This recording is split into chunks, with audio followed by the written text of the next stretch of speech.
We've just heard in the news that the Arctic sea ice minimum for this year is the fourth lowest on record. With 4.4 million square kilometres of sea ice remaining, can you put that in the context of how fast the ice has melted away and why we might reach a summer ice-free Arctic ahead of IPCC projections that say somewhere between 2050 and 2100? Yes, well, 4.4 million is about half of the area that the ice used to occupy in the summer. It's a bit above the absolute minimum, which happened in 2012, which was 3.4, but the trend is rapidly downwards, and it's still the trend of summer area is still showing a disappearance of the ice in summer by about 2020 or something like that, certainly not after 2020. And there's no countervailing force to bring the ice back up again. It's on the way down. So the observations show that we can expect a summer ice-free Arctic by 2020, maybe earlier. What's so bizarre is that the computer models that are used are predicting something like late this century as the time for the summer ice to disappear, which is quite impossible. It's completely impossible that it could last that long. So we have a huge disconnect between models. As an Arctic researcher who goes to the Arctic, you're seeing the quality of the ice, and we're talking about 4.5 million square kilometres. What's the quality of that ice like? Well, it's really rotted. I mean, I was up there last August, and I'm going to be going up there again next week. And the ice that remained, which of course would show up on the satellite imagery and show us as an area of ice, was very, very thin and completely rotted away, so that a single storm would be enough to clear out huge areas of ice. So we're still, although the trend this year is to be bottoming out at 4.4, there's still time for a single storm to take away another huge area of the ice, because it's so thin and rotted, completely unlike the way it used to be in summer. When we talk about an ice-free Arctic, how many square kilometres are we talking about? Is it completely gone, or? Well, the assumption is that there might be about 1 million square kilometres left of ice that's been that's up against coastlines, blocking channels in the Northwest Passage, those kinds of things, sort of broken up, loose bits of ice that are still around. The main core is the central Arctic basin and the area around the North Pole. Can you describe what happens as we lose the reflective white snow in that basin and replace it with dark blue ocean? Well, there's a huge decrease in albedo. That's the amount of energy reflected straight back out into space. If you look at fresh snow, its albedo is about 80 to 90%, so nearly everything gets reflected back out. The sort of old snow or old sea ice that's covered with melt pools and rotting away in summer has an albedo of about 0.5 or 0.6. But open water or bare land or forest without snow on it has an albedo of less than 0.1. So there's a massive drop in albedo as soon as you take the snow away or the ice away, and that means that much more energy from the sun is retained by the surface, and that accelerates the warming. So with the ice, a lot of energy is going into melting the ice. Once the ice is gone, where does that energy go? It's going into the water and accelerating the warming of the ocean. Yes, once the sea ice has melted, the energy, the solar energy in summer is absorbed by the water, warms the water up, and in the case of the deep Arctic, the central Arctic Ocean, that's just warming up a thin layer at the surface. But in the case of the continental shelves, which is about a third of the area of the Arctic, you're warming the whole water column, because the water column is only about 50 metres deep. And once you warm the water column, you're warming the seabed, and that's causing problems in accelerating the thawing of subsea permafrost. And with subsea permafrost thawing, that in turn, what's the effect of that? What's the tangible effect? There's been evidence for several years of increasing methane emissions from offshore. That's the work that the Russians have been doing. That's showing a rapid growth in volume of methane, which could become a kind of a pulse sufficient to accelerate climate change. But on a slower time scale, there's melting going on around the whole of the northern hemisphere that's got permafrost on land. That permafrost is thawing, and so there's methane being released or generated by that thawing on a slower scale than the offshore, but ultimately there's more of it because there's such a huge area of permafrost on land to melt. So we'll be seeing, whether we like it or not, a big input of methane into the atmosphere, whether it's rapid from the offshore parts of the Arctic now, or whether it's slower over the next few years and decades from the melting of permafrost on land. And is there any evidence that longer term changes in the Earth system due to melting sea ice are starting to become evident, and even if that's outside the Arctic or in the periphery? Yes, well, I mean, there's a couple of things. One is sea level rise, that global sea level rise is accelerating, and the predictions are that it will accelerate a lot more because of various effects due to melting ice. Firstly, the warming of the atmosphere in over Greenland, because the sea ice is replaced by water, causes an increase in the melt rate of the Greenland ice sheet. But we're also coming to certain sort of tipping points in Greenland and Antarctica, where the melt of the ice sheet causes the ice sheet to detach itself from the seabed and have big retreats. So the predictions about the glaciological effects of sea level of sea ice retreat on the Antarctic and Arctic ice sheets really show that this sea level rise this century is going to be a lot more than the 60 centimetres that IPCC predicts, and James Hansen, for instance, is saying it might be more like 4 metres, which would be catastrophic. And another effect, of course, of sea ice retreat in the Arctic has been this connection with extreme weather events in the northern hemisphere generally, and that has an impact on food production, because the extreme weather events that we're getting in Europe and in America impinge on the sort of big food producing temperate regions for the northern hemisphere. So these are real impacts that are starting to become evident now.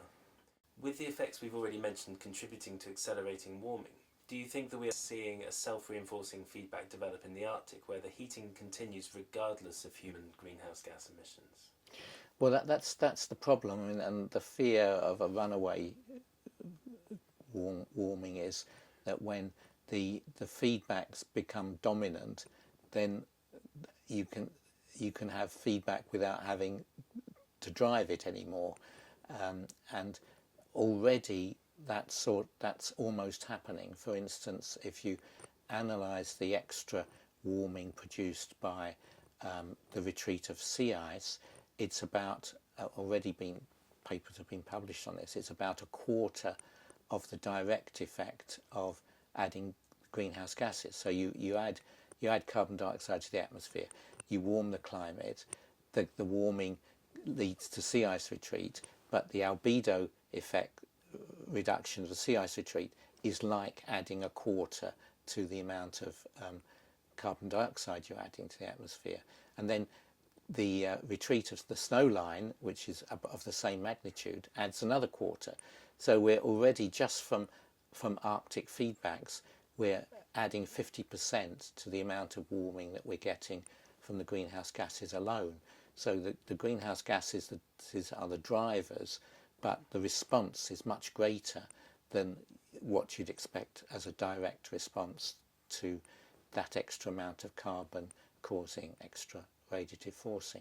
So you add on some more feedbacks, and there's a lot more feedbacks around, and you will end up getting an effect which is maybe double what you would get from the heating alone. And you can reach a point where the feedbacks are mutually reinforcing to the point where you don't need the original driving force anymore. They'll work together to keep the changes going. And is that point easy to identify? No, it's not, but I suspect we're approaching it. Okay. The Met Office often cite the jet stream meandering as the reason for much of the persistent weather patterns, and especially the extreme weather patterns that affect the UK, whether it's long hot spells or long periods of rain. And is there evidence to suggest a link with the Arctic sea ice decline? Well, yes, I mean, there's a mechanism being proposed for that, whereby the decline of the sea ice causes a change in the circulation, the atmospheric circulation within the polar vortex. That's the region north of the boundary with subpolar air masses, and that causes the jet stream, which is the strong air current at that boundary, to slow down. And slowing down means it develops much bigger meanders, and the meanders don't sort of process around the planet very fast, so you get stuck in a region where there's either a big lobe of cold air coming down where it normally isn't to be found, or you get stuck in a region where there's a lobe of warm air. So you can get persistent anomalous weather patterns at different longitudes around the planet, and that tends to produce horrendous effects as far as food production and disasters like floods and so on. Okay. If the current state of the Arctic is causing global weather disruption, do you think we have now seen the worst of it, or could weather patterns become more unpredictable? Well, they could become more unpredictable. I mean, for instance, this link between sea ice retreat and the jet stream, there's been studies which show that you can extend that down into the tropical Atlantic, and it's likely that there will be more severe hurricanes occurring. And part of that is also the reduction in the vigour of the thermohaline circulation, so that the heated water in the tropical Atlantic doesn't move up across the Atlantic and up to Europe as well as it did. So we're getting less warming because of that, but you're getting more warming in the tropical Atlantic, so that all the predictions are for more vigorous hurricanes, and of course hurricanes are pretty vigorous anyway at the moment. Yeah. So you might start having sort of super hurricanes, which are a result of the extra warming of the surface waters in the tropical seas. What would it take to reverse the melting of the polar ice cap and restore the Arctic sea ice? Well, I kind of fear you can't do it without reducing the temperature of the entire planet. You can't have a regional effect, although there's some people think that you can, and that's for instance the idea of geoengineering, where you can put aerosols into the atmosphere to increase the albedo of the planet. They tend to produce planetary-wide effects, but if you do use another geoengineering technique, which is marine cloud brightening, where you put finely divided water particles into the bottoms of clouds, that selectively whitens clouds in certain regions, and models at least suggest that you might have some control over where you achieve the cooling. So there's some hope that you might be able to achieve a regional cooling with marine cloud brightening, which could bring back some sea ice. I mean, the models show an advance of sea ice if you do your marine cloud brightening in the northern hemisphere. So there's one possible mechanism whereby you don't have to cool down the whole planet to bring back the ice. You can cool down regionally using marine cloud brightening. And are these technologies ready to go? Everything is just waiting on sufficient seriousness being taken by politicians that they put lots of money into these key things that can actually have an impact. You are leaving for the Arctic on a research expedition very shortly. Can you tell us where you're headed, what you're looking for, and who the parties involved are in this expedition? Well, we're going on the Sikuliak, which is a new icebreaker from the University of Alaska, and we're all partners in a project called Sea State, which is looking at the impact of the open water in the Arctic in causing a feedback which accelerates the loss of ice. And one of the problems is all the observations that anybody's made have been showing the sea ice retreating very fast in summer. The mechanisms that are not put into models, so the modelers say, oh, it can't possibly be retreating that fast because our model says it's not. What that means is the modelers aren't modelling all the physical processes.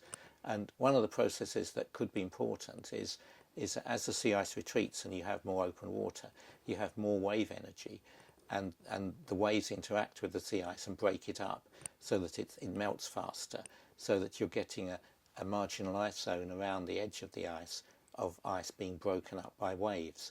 And that could be the mechanism which is making the ice retreat faster, and that will make it go faster and faster because as the sea ice retreats more, you have more and more open water.